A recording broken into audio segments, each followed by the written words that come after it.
विद्यार्थी मित्रांनो, आपल्या सर्वांचे हार्दिक स्वागत आहे। आज आपण शितो अभ्यासक्रम त्यामध्ये इयत्ता 9वी विषय सामाजिक शास्त्र त्यामध्ये नागरिक शास्त्र या विषयाचा दिवस 45वा आज आपण या व्हिडिओ मार्फत पाहणार आहोत। यासाठी प्रकरण आहे राज्यशास्त्रातील पहिले प्रकरण भारताच्या परराष्ट्र धोरणांची वाटचाल या घटकाविषयी माहिती आपण पाहणार आहोत। हा घटक अभ्यासल्यानंतर इयत्ता 9वीच्या विद्यार्थ्यांमध्ये कोणत्या अध्ययन निष्पत्ती व क्षमता निर्माण होऊ शकतात, तर त्यामध्ये पहिला जो आहे तो म्हणजे परराष्ट्र धोरणाचा अर्थ सांगता येणे, त्याचबरोबर परराष्ट्र धोरणाच्या उद्दिष्टाबाबत आदर बाळगणे, त्याचबरोबर स्वतंत्र भारताचे परराष्ट्र धोरण विविध घटनांच्या साहाय्याने स्पष्ट करता येणे ही क्षमता 9वीच्या विद्यार्थ्यांमध्ये निर्माण होऊ शकते। हा घटक अभ्यासत असताना आपणास मदत घ्यावयाची आहे। इयत्ता 8वी नागरिक शास्त्रातील प्रकरण दुसरे भारताची संसद या घटकाची आपणास मदत घ्यावयाची आहे। हा घटक अभ्यासल्यानंतर 8वीच्या विद्यार्थ्यांमध्ये कोणत्या अध्ययन निष्पत्ती व क्षमता निर्माण झालेल्या असतील, तर त्यामध्ये घटक राज्य शासन व केंद्र शासन यात फरक करतात, त्याचबरोबर कायद्याच्या निर्मितीच्या प्रक्रियेचे वर्णन करतात। तर आता आपण काही बाबी आठवूया। त्यामध्ये पहिला जो प्रश्न आहे तो म्हणजे भारताच्या संसदेची निर्मिती कोणी केली आहे, तर याचे उत्तर आपणास असे लिहिता येईल की भारताच्या संसदेची निर्मिती संविधानाने केलेली आहे। त्यानंतर दुसरा जो प्रश्न आहे तो म्हणजे संसदेचे 2 सभागृह कोणते, तर संसदेचे 2 सभागृह लोकसभा आणि राज्यसभा हे आहेत। त्यानंतर तिसरा जो प्रश्न आहे तो म्हणजे तुमच्या लोकसभा मतदारसंघातील प्रतिनिधीचे नाव काय आहे, तर प्रत्येक विद्यार्थ्यांचे हे उत्तर वेगवेगळे, कारण प्रत्येकांची लोकसभा मतदारसंघ हे एकच नसेल। जसे की आमच्या लातूर मतदारसंघातील लोकप्रतिनिधींचे नाव म्हणजेच लातूर मतदारसंघातील जे खासदार आहेत त्यांचे नाव सुधाकरराव शृंगारे हे आहे। प्रत्येक विद्यार्थ्यांनी आपापल्या मतदारसंघातील खासदारांचे नाव लिहायचे आहे, लोकसभा मतदारसंघाचे प्रतिनिधीचे नाव लिहायचे आहे। आपणास यासाठी मदत घ्यावयाची आहे इयत्ता 8वी इतिहास व नागरिकशास्त्र क्रमिक पाठ्यपुस्तक, त्याचबरोबर लोकसभा व राज्यसभा यांचा माहिती तक्ता आणि त्याचबरोबर दीक्षा ॲपची सदरील लिंक यांच्या मदतीने आपणास हा घटक अभ्यासावयाचा आहे। तर त्यामध्ये आता कृती करूया। तर फरक स्पष्ट करा।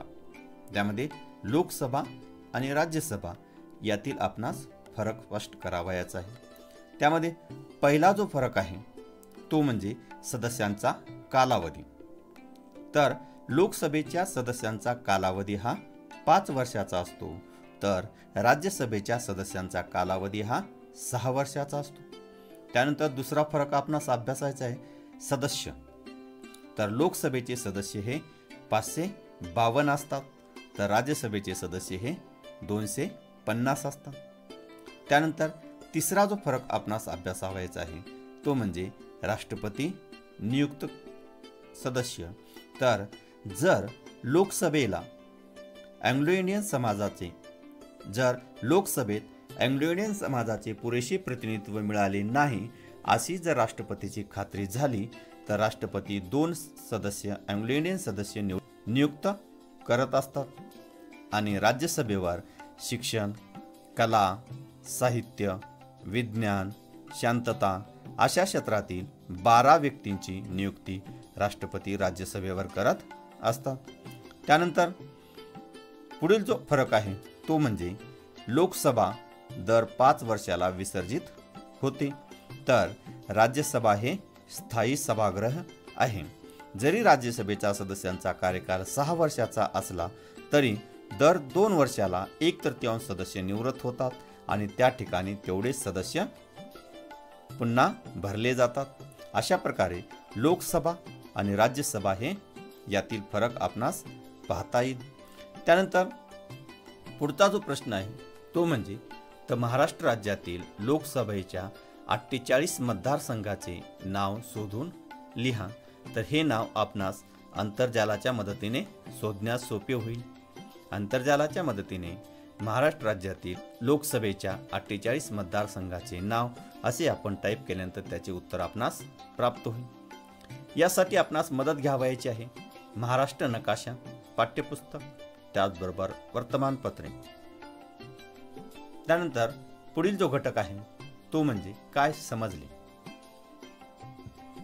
तर या ठिकाणी आपणास पहिला जो प्रश्न आहे तो म्हणजे संसदेच्या दोन्ही सभागृहाची माहिती झाली. संसदेचे दोन्ही सभागृह लोकसभा राज्यसभा. लोकसभेची सदस्य संख्या 552, राज्यसभेची सदस्य संख्या 250. त्याचबरोबर त्या सदस्यांचा कालावधी, लोकसभेच्या सदस्याचा कालावधी हा 5 वर्षाचा, तर राज्यसभेच्या सदस्याचा कालावधी हा 6 वर्षाचा. लोकसभा 5 वर्षांनी विसर्जित होते, राज्यसभा हे स्थायी सभागृह आहे. असे आपण लोकसभा व राज्यसभा या दोन्ही सभागृहाची माहिती आपण घेतलेली आहे. त्यानंतर दुसरा जो प्रश्न आहे तो म्हणजे कायदा कसा तयार होतो हे समजले. कायदा कसा तयार होतो हे आपणास समजलेले आहे. विधेयकाचे पहिले वाचन, दुसरे वाचन, समिती अवस्था, तिसरे वाचन, अशा प्रकारे कायदा तयार होतो.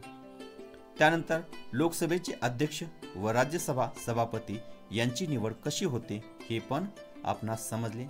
तर सार्वत्रिक निवडणुकीनंतर लोकसभेचे सदस्य आपल्यापैकीच एकाची अध्यक्ष म्हणून निवड करतात, तर देशाचे उपराष्ट्रपती हे राज्यसभेचे पदसिद्ध अध्यक्ष असतात.